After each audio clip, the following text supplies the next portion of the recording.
If you want to know 13 of the biggest financial mistakes you could ever make, you're in the right place. Hello, welcome to my video. Hello.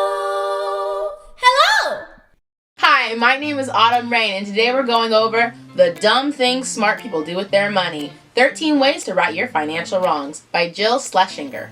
I'm gonna preface this video with this. I don't think any of these mistakes are dumb mistakes. I think they're just mistakes. That said, these mistakes can be extremely costly. For instance, if you don't have disability insurance, but then you gain a disability that demolishes your income by 75%, and then your income stays that way forever because your disability is permanent, that sucks. It's hard to recover from, even if you've made great financial decisions up until then, because you're only earning 25% of what you had. Here's another example. Let's say you have most of your money in the stock market, but you're not at all diversified. Then, if there's a bubble pop or a crash, you could lose your retirement savings overnight. Or, let's say you don't take the time to write out a will. Then, you could leave your family stuck with millions of dollars in taxes. Uncle Sam is not above attacking your bereft loved ones. It seems unfair that one mistake could lead you to losing your home, your family, your business, your dreams, and more. But it's true. Make the wrong mistake with your money and you could end up working for another decade. So without further ado,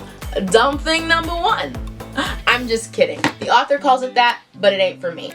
Jokes aside, mistake number 1, let's go. You buy financial products that you don't understand. When you buy things that you don't understand, things inevitably go wrong. And what's worse, you can't even understand what's happening. So maybe don't go buy Bitcoin if you can't understand blockchain. That's frustrating to hear, but important to realize. When you know what's going on with your money, things just go better. Don't buy fancy gold, or take out a reverse mortgage, or invest with a hedge fund unless you know what you're doing. And most of the time, you don't. Because you can't know everything, especially what you're not taught or haven't taken the time to learn yourself. So get a financial advisor or study up big. Otherwise, you'll have to pay the consequences for financial ignorance. Number 2, you take financial advice from the wrong people. Financial advisors are not created equal. Financial advisors that earn commissions off of selling you financial products are a big no-no because they can benefit off of offering you subpar advice. Most financial advisors are required to give you non-lousy advice, but only financial advisors with fiduciary responsibility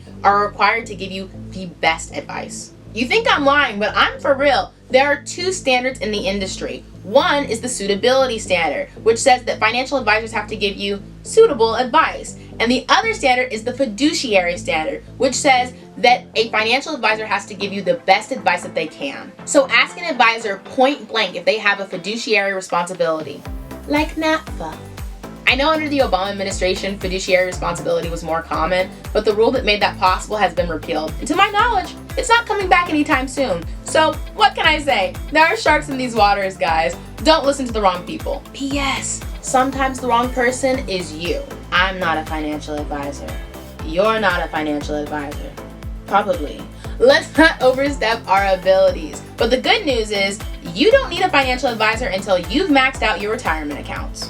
Seriously, get on it, guys, if you haven't already. Those accounts are tax advantaged. If you need to know how to open up a Roth IRA, click the card above my head. If you need to choose a fund for your 401k, call an advisor that your job offers, specifically one with a fiduciary responsibility. Mistake number 3, you make money more important than it is. Think of money like your crush. You don't want to put either on a pedestal. The idolization will inevitably make things go terribly wrong. Obsessing over money causes fear and greed, the number 1 and number 2 enemies of wealth generation. Your crush might be your future spouse, but at the end of the day, they're only a person. Similarly, money might be very, very important, but at the end of the day, it's only money. Mistake number 4, taking on too much college debt. In my case, I honestly got off so light with my tuition because I continually nagged and nagged and nagged my financial aid office saying, you have to lower my bill, you have to lower my bill, how are we gonna lower my bill? And on top of that, I also stacked on several scholarships and I traveled abroad to cheaper universities to keep the cost down. And actually, I can do a video on this if you guys want, just let me know. How not to get forked by your college's outrageous tuition. Anyway, a good rule of thumb the author gives is to not take on any more debt than your estimated first year salary on the job market. So if you're an art major, maybe take on less debt than a future engineer. Also, really take a good look at the price tag of your college. Are you paying for name brand or just because you don't know any better? Like if you can go to community college or state school for free, don't dismiss that option to have fun at a no-name college that will have you paying $500 a month in loans for the next 25 years. Do an actual cost-benefit analysis. Your gut should not be the only tool for making a decision that costs tens of thousands of dollars. Also, most higher profile jobs are given because of connections or because of work experiences, not your university. So, tap into your sexy alumni network. And if you don't have one, then your school had better be very cheap to free.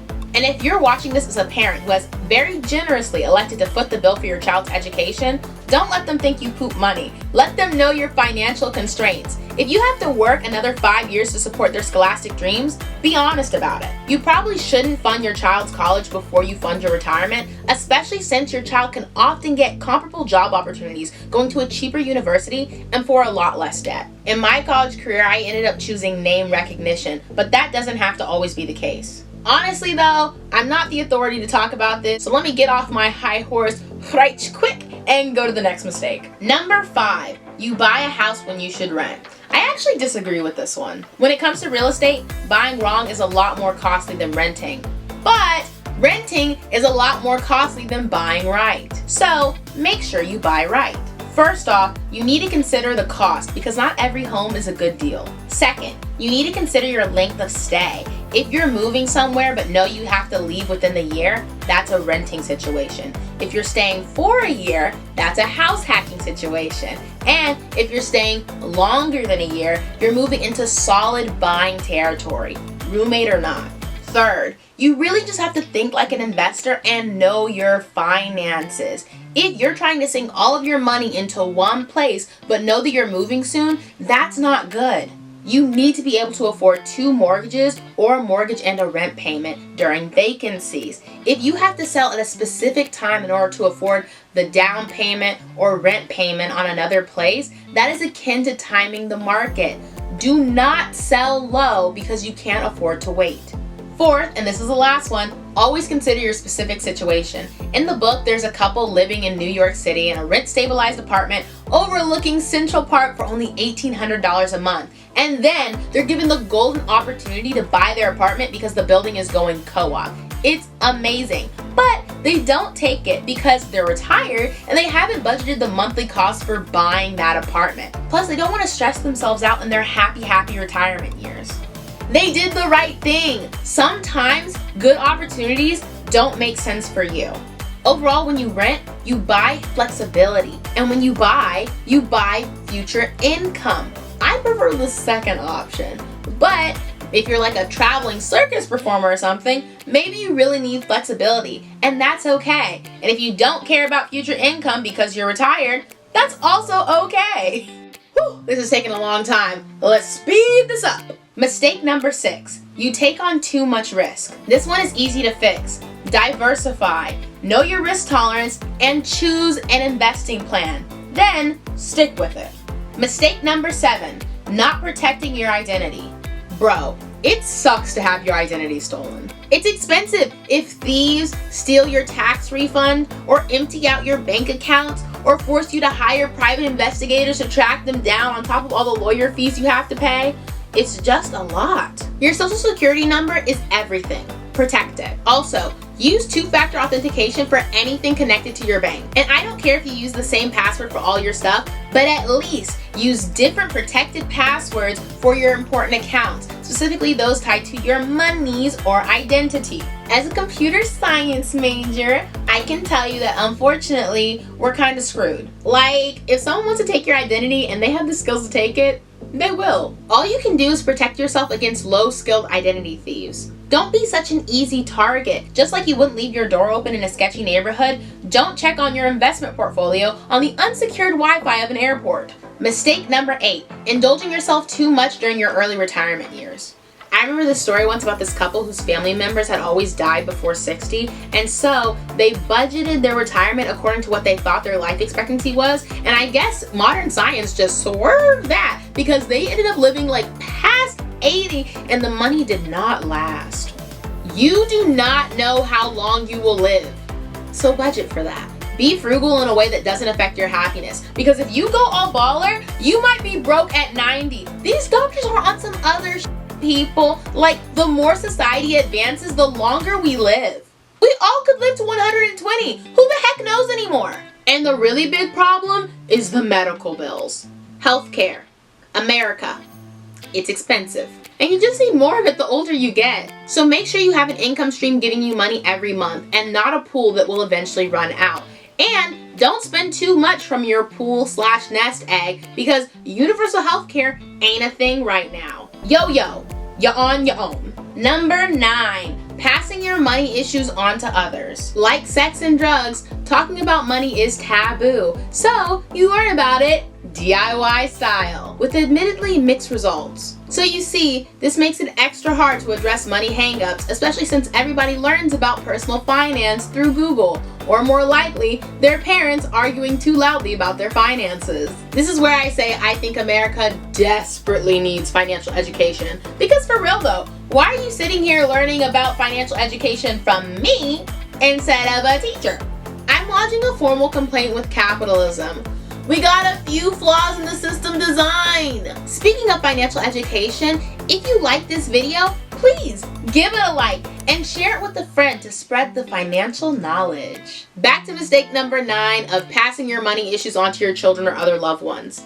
Basically, like women with food, at least half of us have an unhealthy relationship with money. And I can't fix that for you. This one's really hard, guys, so I'm gonna skip it. Get a local therapist. Mistake number 10. Not planning to take care of aging parents. Plan, especially if you're a sandwicher, which is someone who must take care of expensive little children and their parents at the same time. By planning, you can avoid a lot of financial hardship. And yes, it's awkward, it's depressing, and it's not fun to think about, but it's important to keep in the back of your mind. Mistake number 11, not having insurance. We need it. Life, car, home, auto, disability, all of it. If insurance completely overwhelms you, don't worry. I plan on making a video about insurance and all the different types there are. However, it might take a sec because I have to find a way to make it not boring. One of the biggest things to remember is that not only do you need to have insurance, you need to make sure that you have enough insurance. It's very possible you're underinsured, and you do not want to have to come significantly out of pocket during a personal disaster. If I had to choose the biggest financial doombringer of them all, my number 1 would be not diversifying, and my number 2 would be not having insurance, specifically disability insurance, because a lot of people forget about that one. If you don't want to wait for my insurance video because you want to know more right now, you can Google it. You can also check out Jill's blog because this lady loves insurance and she knows a lot about it. Speaking of blogs, if you want the video transcript for this video, that'll be on my blog where you can read everything I'm saying right now. The link for that is in the description. Whew, we're almost there, guys. Mistake number 12, not having a will. When you don't have a will, it's often your loved ones that get shafted the most. So if you need a will, get a will. If you can confront your own mortality, then setting up a will be pretty easy. It's a Google search, a phone call, and 1 check away. And if you can't confront your own mortality, then it'll probably be hard. But if you have dependents or a spouse that depends on you, then you need to do it. Last one, mistake number 13, trying to time the market. You can't. I have not 1, but 2 videos to refer you to this time. Me making this mistake and me talking about just how bad this mistake was. Don't do it, people. We know it doesn't work. It seems like timing the market should work, but it does not. So stop doing it. You're just going to lose money, and that's the one thing we don't want to do. P.S. Taking advantage of the opportunity to buy low and hold is not the same as trying to time the market. Timing the market is when you try to choose the best times to put in and pull out money instead of just investing regularly, which is what you need to do. That's it! We covered it all! Do you still need to read this book? No! I have words to say about this book.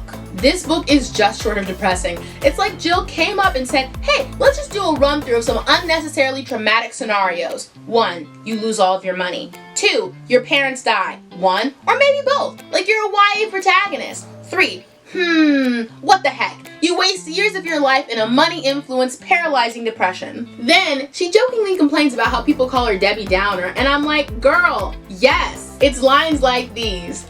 You might feel amazing as you read this, but tomorrow you could contract Ebola and die. Or, you could contract Ebola and not die, but permanently lose all feelings in your hands and feet. It continues like this for a paragraph, by the way. At one point, she's talking about a thief stealing your prized art collection while you visit your dear old grandma because your plumber tipped off his ex-con brother, and I'm just like, WTF? What's with all these scare tactics, Jill? I also don't like how she says you're an idiot if you do X mistake, and I'm just like, what? She says that so many things are no-brainers, and I'm like, they're not. 2 + 2, that's a no-brainer. Knowing your home insurance doesn't cover flooding if you live on a floodplain is specialized knowledge not taught in schools. Also, Jill is mean, y'all. This is a quote. You're a bad person if you don't have a will.